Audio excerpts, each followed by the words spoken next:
तो ये है मेरे फुल फ्रीलांसिंग कोर्स का chapter 10, do exceptional work, communicate effectively, revise and make client happy. तो ये 4 आपके मंत्र हैं जो आपको यूज़ करने हैं क्लाइंट को खुश रखने के लिए, क्योंकि जब क्लाइंट खुश होगा तभी वो और क्लाइंट लेके आएगा, और जब क्लाइंट दुखी होगा तो फिर आपको ही पता है आधा काम करवा के वो चला जाएगा और आपके आधे पैसे मर जाएँगे। तो आपको ध्यान रखना है कि आपको क्लाइंट को खुश रखना है, अच्छा काम करके देना है। इवन दो आपको जितना आप चार्ज कर रहे हो उससे भी ज़्यादा काम करना पड़े तो स्टार्टिंग में चलेगा सब कुछ। आप इतने प्रिविलेज नहीं हो, आपको क्लाइंट को ज़्यादा से ज़्यादा खुश रखना है अपने फ्रीलांसिंग के बिगिनिंग जर्नी में, बिकॉज़ एक अच्छा क्लाइंट, खुश क्लाइंट ही आपके पास और क्लाइंट लेके आएगा। तो उसके लिए बेस्ट काम करके दो ताकि वो आपसे खुश रहे, और अगले 2-3 साल तक आपको ऐसे ही इसी तरीके से चलना है ताकि आपका धीरे-धीरे जो है क्लाइंट बेस इतना मजबूत हो जाए कि क्लाइंट ही आपके पास क्लाइंट लेके आएँ, आपको लगातार आउटरीच करने की ज़रूरत ना पड़े।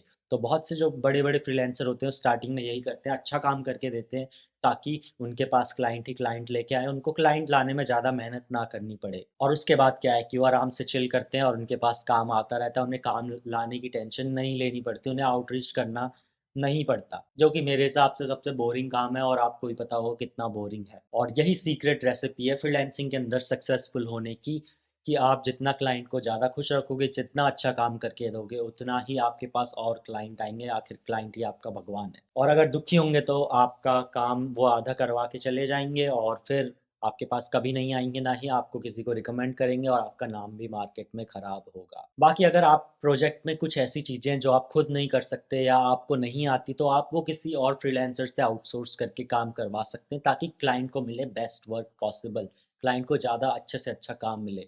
कुछ चीज़ें होती हैं हमेशा प्रोजेक्ट के अंदर जो हमें खुद से नहीं आती, तो हम क्या करते हैं, मैं मतलब अपना बता रहा हूँ, मैं क्या करता हूँ, मैं क्लाइंट को जो वो प्रोजेक्ट है वो किसी और फ्रीलांसर से करवा के थोड़ा बहुत जो भी मैं नहीं जानता हूँ वो करवा के अच्छा काम करके देता हूँ, उससे क्लाइंट हमेशा खुश रहते हैं और अच्छे क्लाइंट को और क्लाइंट्स को लेके आते हैं। जब कोई क्लाइंट किसी और बंदे को रिकमेंड करता है कि आपसे काम करवाए, तो वहाँ पे जो क्लाइंट का, आपके क्लाइंट का ट्रस्ट है वो उसके ऊपर ऑटोमेटिकली चला जाता है, और वो बंदा बड़े ईज़िली आपसे कन्वर्ट हो जाता है, आप जितना भी उसे चार्ज करो, मैटर नहीं करता। तो ये ख़ास बात है जब कोई आपके रेफ़र आपको करता है या आपके किसी क्लाइंट की वजह से कोई और क्लाइंट आपके पास आता है, आपको वहाँ पे मेहनत नहीं करनी पड़ती ट्रस्ट बिल्ड करने के लिए, ट्रस्ट ऑटोमैटिकली बिल्ड रहता है पहले से ही। बाकी अगर आप मेरी तरह प्रिविलेज्ड हो जाओगे, 2, 3, 5 साल फ्रीलांसिंग कर लोगे, तो फिर आप एक ऐसे मुकाम पे आ जाओगे जब आप अपनी पसंद से अपने जिस क्लाइंट के साथ आपको काम करना है, सिर्फ़ केवल उसके साथ काम करोगे, जिस प्रोजेक्ट पे आपको काम करना है,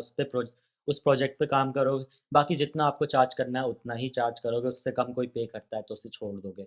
अगर आप मेरी पोज़ीशन पे रहोगे, तो मैं ये 3 चीज़ें देखता हूँ। 1, मुझे क्लाइंट पसंद आना चाहिए कि क्लाइंट अच्छा हो, ऐसा दिमाग खाने वाला क्लाइंट ना हो। नंबर 2, वो काम थोड़ा इंटरेस्टिंग हो, मज़ेदार हो, काम करने में मज़ा आता हो।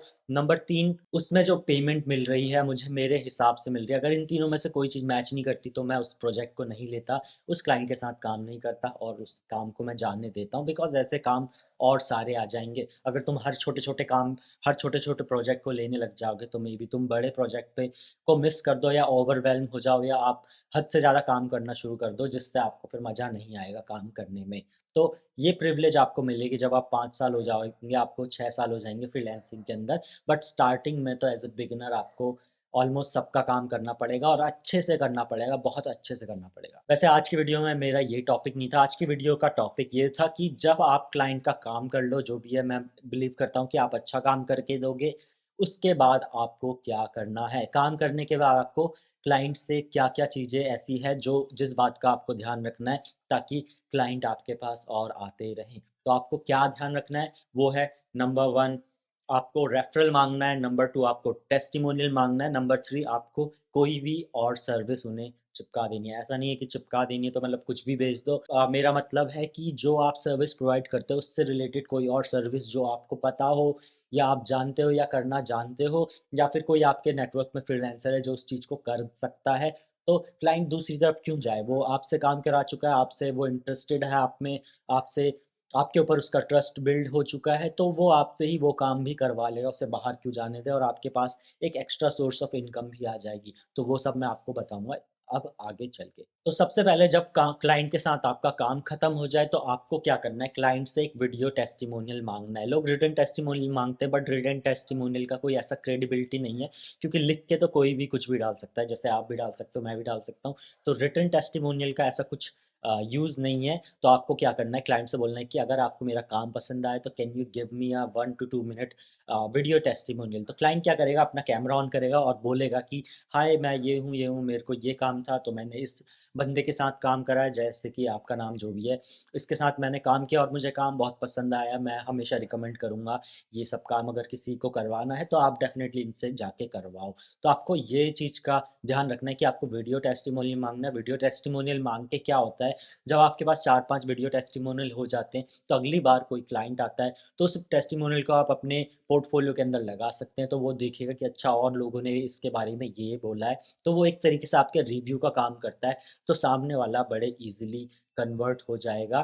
तो इसीलिए आपको वीडियो टेस्टिमोनियल लेना बहुत ज़रूरी है ताकि आप उसे पोर्टफोलियो में लगा सको। जो भी अगला क्लाइंट आपका पोर्टफोलियो देखेगा, तो उस टेस्टिमोनियल वीडियोज़ को देख के खुश हो जाएगा। जैसे कि आप भी कोई चीज़ खरीदने जाते हो तो पहले आप उस प्रोडक्ट को यूट्यूब पे सर्च मारते हो, उसके उसके रिव्यूज़ देखते हो कि कैसा है, क्या नहीं है, क्या अच्छा, क्या बुरा है। वैसे ही क्लाइंट भी हमेशा देखते हैं कि इस फ्रीलांसर के साथ काम करना कैसा है। अब अपवर्क, फाइवर पे तो रिटन टेस्टिमोनियल डले होते हैं, तो वहाँ पे क्लाइंट को पता होता है कि ये चीज़ जेन्युइन होगी। बट जब आप अपने आप से डायरेक्टली काम करते हो क्लाइंट्स के साथ, तो उनको नहीं पता होता, वो कहाँ आपका रिव्यू जाके पढ़ेंगे, गूगल पे तो पढ़ेंगे नहीं। तो आप उनको अपने पोर्टफोलियो पे टेस्टिमोनियल लगा के दिखा सकते हो कि हाँ, मैंने लोगों के साथ काम किया और मैं प्रोफ़ेशनल हूँ और मैं बहुत टाइम से काम कर रहा हूँ और ये सब लोगों ने मेरे काम के बारे में और मेरे बारे में कहा है। तो नंबर 1 आपको टेस्टिमोनियल लेना है, वीडियो टेस्टिमोनियल। नंबर 2 आपको रेफ़रल माँगने हैं। अब क्या होता है, बहुत से लोग काम करते हैं, टेस्टिमोनियल भी नहीं लेते फ्रीलांसर्स, और उसके बाद रेफ़रल भी नहीं लेते। तो रेफ़रल लेना बहुत इम्पोर्टेंट है। आपको क्या करना है, क्लाइंट से सिंपल बोलना है कि अगर आपको मेरा काम पसंद आए तो क्या आप मेरे पास और भी क्लाइंट भेज सकते हैं, या आपकी नज़र में कोई और बंदा हो जिसको वेबसाइट की ज़रूरत हो तो आप मेरा कॉन्टैक्ट शेयर कर सकते हैं, या फिर आपकी नज़र में कोई बंदा हो जिसको वीडियो एडिटिंग करानी हो तो आप मेरा कॉन्टैक्ट शेयर कर सकते हैं। क्या आप मेरा कॉन्टैक्ट शेयर कर दोगे अपने नेटवर्क में?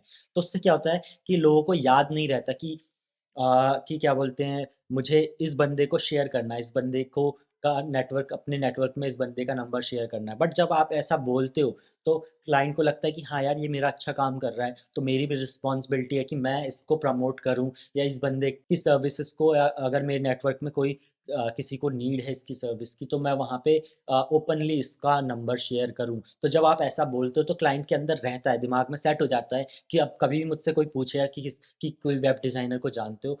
तो वो मैं तुरंत उसको इसका नंबर दे दूँ। तो ये चीज़ माँगनी पड़ती है, ये चीज़ बोलना पड़ता है, ये ऑटोमैटिकली क्लाइंट नहीं करते हैं। जब आप एक बार क्लाइंट से ऐसा बोल दोगे, तो उसे हमेशा याद रहेगा कि जब भी कोई मुझसे किसी ऐसे सर्विस पर्सन के बारे में पूछेगा, तो मैं अपने जो फ्रीलांसर है इसका कॉन्टैक्ट दे दूँगा। और बाकी हर किसी को अच्छा लगता है कि उसकी नेटवर्क में एक ऐसा बंदा है जो ये काम करके देता है, ऐसा फ्रीलांसर जिसको वो जानता है, जिसने उसका बहुत अच्छा काम करके दिया है। तो अपने दोस्तों को, अपने रिश्तेदारों को, जो भी है, जिसको भी कभी कोई पूछ ले, या कहीं पे वो पोस्ट पढ़े, तो इवन पोस्ट पढ़ के आपको टैग कर देगा, कमेंट्स के अंदर टैग कर देगा, या प्रोफ़ाइल आपकी टैग कर देगा, या आपका ईमेल कॉन्टैक्ट वगैरह भेज देगा। उसे भी अच्छा लगेगा क्योंकि आपने उससे बोला था, क्योंकि आपने उसका अच्छा काम करके दिया है, तो उसे भी एक तरीके से लगेगा कि मैं बदले में इसकी कुछ हेल्प कर रहा हूँ, मैं इसको प्रमोट कर रहा हूँ, तो इसका कुछ अच्छा हो जाएगा, इसको और काम मिलेगा, ये खुश रहेगा। सो इस तरीके से जब आप पूछते हो रेफ़रल के लिए, तो क्लाइंट आपके पास क्लाइंट लेके आते हैं।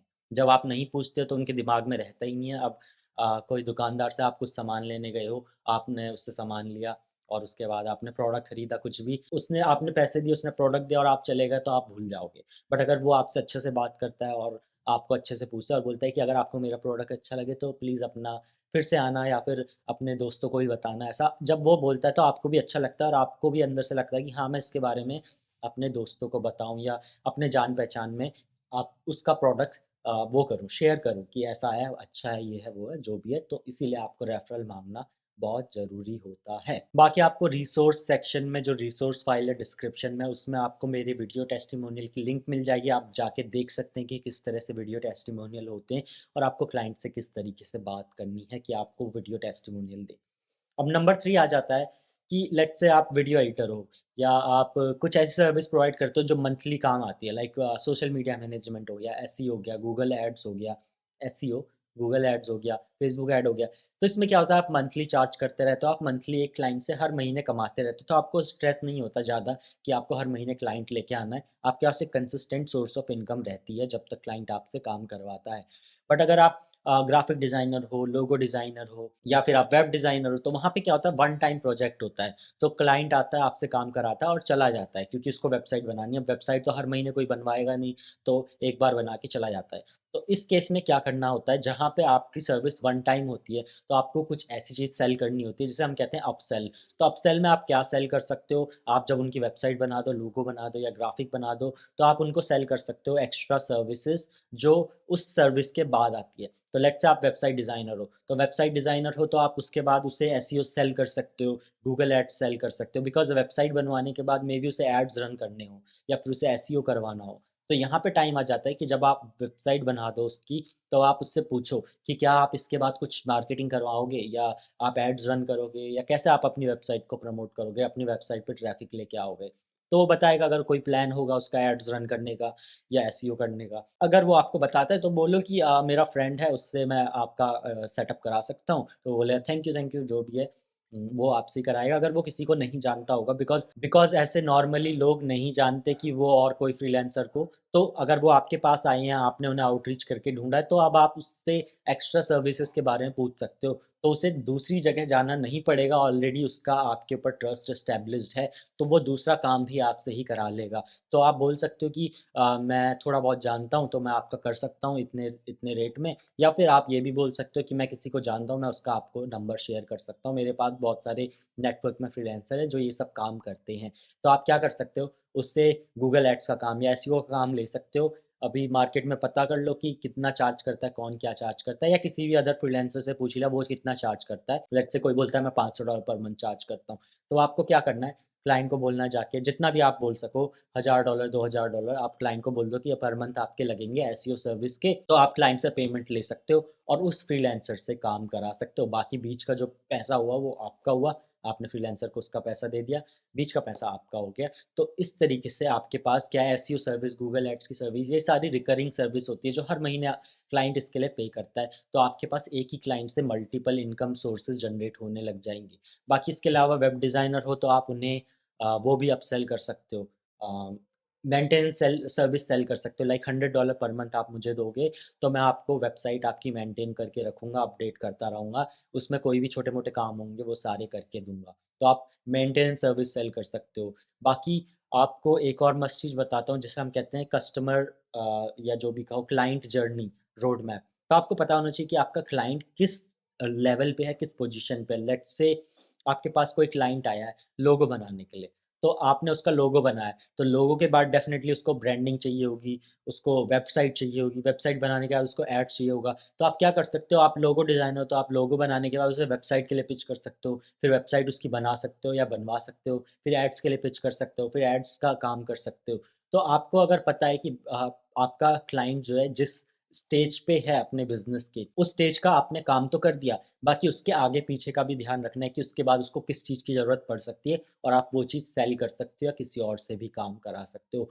तो इस वजह से क्या होगा कि आपके पास मान लो आपने पिछले 6 महीने में 3 क्लाइंट के साथ काम किया जो कि वेबसाइट डिज़ाइनिंग के क्लाइंट थे और उन 3 में से 2 का आपने 2 को मेंटेनेंस सेल कर दी। तो अब क्या होगा कि जब आप लेट्स से छठे महीने में 7वें महीने में अपने फ्रीलांसिंग के और आपके पास किसी महीने में कोई काम नहीं है, कोई क्लाइंट नहीं है, तो एटलीस्ट आपके मंथली आपके $100 एक क्लाइंट से आ रहे हैं उस रिकरिंग रेवेन्यू में। तो आपका किसी महीने में क्लाइंट होता है, नहीं होता है, तो जब क्लाइंट नहीं है तब भी आपके पास मंथली पेमेंट आ रही है प्रीवियस क्लाइंट से। तो इससे ये फ़ायदा हो जाता है। स्टार्टिंग मैंने ये गलती करी थी, मैं सेल नहीं करता था कुछ भी, मैं वेबसाइट बना के उन्हें दे देता था और वो चले जाते थे। बट जब आप ऐसा कुछ सेल करते हो जिससे रिकरिंग रेवेन्यू आती है, तो किसी मंथ में आपका नहीं नया क्लाइंट नहीं भी आता है तो आपका वो मंथ बड़े ईज़िली कट जाता है बिकॉज़ आपके प्रीवियस क्लाइंट से आपके पास पैसे आ रहे हैं। तो आप देख लो, अगर आप 1 साल में अगर आप 5-6 क्लाइंट के साथ भी काम करते हो और हर क्लाइंट को $100 या $500 पर मंथ मेंटेनेंस या एसईओ सर्विस के चार्ज करते हो, तो 1 साल बाद आपके पास अगर मान लो क्लाइंट नहीं भी हैं, तो आप उन 6 क्लाइंट से रिकरिंग रेवेन्यू कमा रहे हो और आपको इतना प्रेशर नहीं रहेगा नए क्लाइंट लाने का। तो मेरी प्रो टिप यही रहेगी कि आपको क्या करना है, आपको क्लाइंट को जानना है, क्लाइंट की जर्नी समझनी है और आपको फिगर आउट करना है कि ये कहाँ पे है अपनी जर्नी के अंदर और आपको उससे रिलेटेड सर्विसेज सेल करनी है।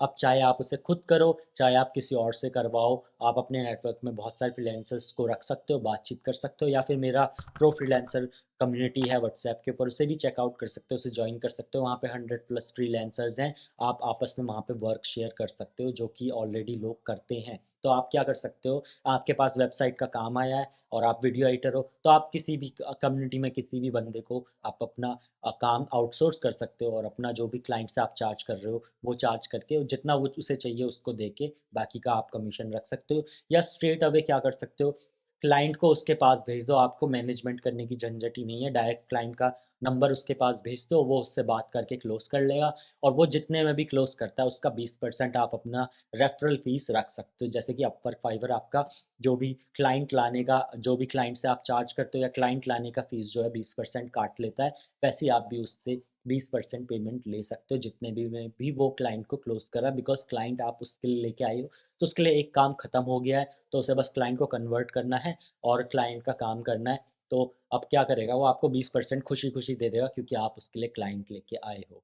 तो ऐसे ही इस चीज़ के लिए आप क्या कर सकते हो, बहुत से ऐसे फ्रीलांसर्स के नेटवर्किंग ग्रुप है, जैसा कि मेरा खुद का भी है प्रोलैंसर नेटवर्क, प्रोलैंसर व्हाट्सएप कम्युनिटी। तो आप ऐसी कम्युनिटीज़ को जॉइन कर सकते हो और वहाँ पे जाके आप दूसरे फ्रीलांसर्स के साथ नेटवर्क कर सकते हो, दोस्ती कर सकते हो या काम को आउटसोर्स कर सकते हो। तो आपको खुद भी काम नहीं करना, आपके पास क्लाइंट आ गया, क्लाइंट लेके आना है और वो किसी और से करवा लेना है। वो भी बहुत सारे लोग करते हैं, जो खुद कोई सर्विस खुद कोई स्किल पे काम, मतलब कोई खुद कोई सर्विस प्रोवाइड नहीं करते हैं, वो बस क्लाइंट लेके आते हैं और क्लाइंट को मैनेज करते हैं और काम वो किसी और से कराते हैं। बाकी सेम यही बड़ी एजेंसीज़ भी यही करती हैं, उनके जो फाउंडर्स होते हैं वो क्लाइंट लेके आते हैं और अपने नीचे जो उनके फ्रीलांसर्स होते हैं या फिर जो उनके एम्प्लॉइज़ होते हैं उनसे काम कराते हैं और बाकी बीच का जितना बचा वो उनका हो जाता है प्रॉफ़िट। तो अपसेल का यही मेन तरीका है कि आपको जो क्लाइंट है उसको जानना है कि ये इसको और किस सर्विस की ज़रूरत पड़ती है। उसके बाद या तो आप उसे डायरेक्ट किसी फ्रीलांसर के पास दे भेज दो और 20% कमीशन चार्ज कर लो, या उससे काम ले लो और किसी और से करवा लो, या फिर उससे काम लेके खुद कर लो। आप तीनों में से कुछ भी कर सकते हैं। बाकी it's way better to sell to an existing client than to acquire new one. ये बहुत एक फेमस स्टार्टअप के अंदर बहुत ही फेमस टर्म है कि हमेशा ये ज़्यादा ईज़ी होता है एक एक्जिस्टिंग क्लाइंट से पैसे निकालना, बल्कि एक नए क्लाइंट को लेके आना। तो हमेशा एक पुराने क्लाइंट के साथ काम करना ज़्यादा ईज़ी रहता है, एक नए क्लाइंट को लाके और उसके साथ काम करना। अब हम आ जाते हैं व्हाट नॉट टू डू। तो सबसे पहले आपको क्या नहीं करना है, आपको क्लाइंट से कट ऑफ नहीं करना है। जब भी आप किसी क्लाइंट के साथ काम करो, तो हर 2-3 महीने में, 6 महीने में उससे बातचीत करते रहो, उससे हाल-चाल पूछो, उसको अपने नेटवर्क में रखो, उससे बातचीत करते रहो, उससे रिलेशनशिप बिल्ड रखो, ताकि वो और आप एक-दूसरे को भूल ना जाएँ और कल को मेबी उसको ज़रूरत पड़े, तो उसे आप याद रहो कि हाँ, मैं ऑलरेडी इस बंदे को जानता हूँ और ये क्या पता इस चीज़ के बारे में जानता हो। अब ज़रूरी नहीं है कि उसे वेबसाइट की दोबारा ज़रूरत पड़ेगी, बट उसे किसी और चीज़ की ज़रूरत पड़ सकती है जिसके लिए उसको किसी को हायर करना हो, तो वो आपको एक बार मैसेज करके पूछ सकता है कि क्या आप किसी को जानते हो जो ये काम कर देगा?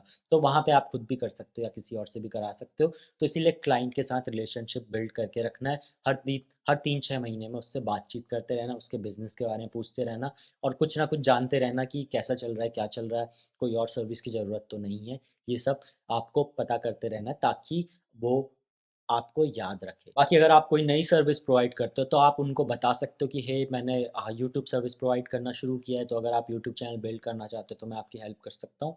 तो जो भी आप नई-नई सर्विस, नए-नए स्किल्स सीखते जाओ, तो उसको सीखने के बाद जो भी आप नई सर्विस प्रोवाइड करोगे, तो आप अपने पुराने क्लाइंट्स को पहले पूछ सकते हो रेदर देन नए क्लाइंट ढूँढने के। आप पुराने क्लाइंट्स के पास जाके आप पूछ सकते हो कि हे, कैसे चल रहा है बिज़नेस और मैं ये सर्विस प्रोवाइड कर रहा हूँ। अगर आपको या आपके किसी जान-पहचान में किसी को ये सर्विस की नीड हो, तो मुझे बताना। तो most of the cases client को नहीं भी उस सर्विस की ज़रूरत होगी, तो वो किसी और को आपको रेफ़र कर देगा। तो अपना नई-नई जो स्किल आप सीखते जाओगे, नई-नई सर्विसेज़ आप प्रोवाइड करोगे, वो आप अपने पुराने क्लाइंट्स को बताते रहना। बाकी इस काम का, इस चीज़ का बहुत ध्यान रखना है कि आप क्लाइंट को कभी भी पूरी पेमेंट लेने से पहले काम डिलीवर मत करना। तो लेट्स से अगर आपने काम कर दिया, 80% काम आपका हो चुका है, तो आप उससे फाइनल पेमेंट ले सकते हो एंड बाकी पेमेंट लेते ही तुरंत बाकी काम पकड़ा देना। तो या फिर आपने 100% भी काम कर दिया है, तो पहले फाइनल पेमेंट अपनी ले लेना, उसके बाद ही क्लाइंट को उसका काम डिलीवर करना क्योंकि ऐसा भी हो सकता है लेट्स से क्लाइंट ने आपको फुल पेमेंट नहीं करी और आपने उसको क्लाइंट को आपने काम पकड़ा दिया, तो उसके पास एक वो आ जाए कि यार मेरा काम तो हो गया है मुझे पैसे देने हैं, मेरे पास तो कुछ लूज़ करने के लिए रहा नहीं, तो मैं क्या करता हूँ इससे और काम करा लेता हूँ या एक्स्ट्रा काम करा लेता हूँ या फिर इससे और चेंजेस करा लेता हूँ। तो हमेशा पेमेंट लेने के बाद ही काम डिलीवर करना। लास्टली आस्किंग देम टू पे more than what you agreed upon. तो कभी भी ऐसा मत करना कि आपने कॉन्ट्रैक्ट में या स्कोप ऑफ वर्क में जो भी लिखा है और लास्ट में आप क्या कर रहे हो कि आपने बोला कि $1000 मंथली चार्ज करूँगा बट आपने फिर मूड चेंज कर लिया कि यार ये काम तो $1500 का है और मैं $1000 चार्ज कर रहा हूँ। तो आप लास्ट में बोल रहे हो कि आपने एग्री तो कर लिया $1000 पे पर आप जाके उससे बोल रहे हो कि क्या आप $1500 पे कर सकते हो? क्योंकि ऐसा सही नहीं लगता है कि आपने जिस लाइक क्लाइंट को ही पता है आप $1000 में ये काम करके दे रहे हो और आप बाद में बोलो कि यार मेरे को और चाहिए पैसे। तो ये अच्छा नहीं लगता है। इट्स लाइक कि आपने अमेज़न से कुछ चीज़ खरीदी ₹500 में और घर पे आके डिलीवरी वाला आपसे बोल रहा है कि ये ₹1000 की आपको ₹500 और पे करने हैं। तो ऐसा सही नहीं लगता है और सेम वे में क्लाइंट भी जब आपसे इतना काम करा रहा है, 5 चीज़ें कोई करवा रहा है और फिर वो बाद में बोले कि आप इसमें 3 चीज़ें और एक्स्ट्रा करके दो, तो आपको भी अच्छा नहीं लगता है। तो सेम वे में क्लाइंट को भी अच्छा नहीं लगता है। तो जिस प्राइस पे आप एग्री हो गए हो, चाहे आप लॉस में हो, प्रॉफिट में हो, आपको उसी प्राइस को मेंटेन रखना है और अगली बार से इस चीज़ का ध्यान रखना है कि आप सही से चार्ज करो।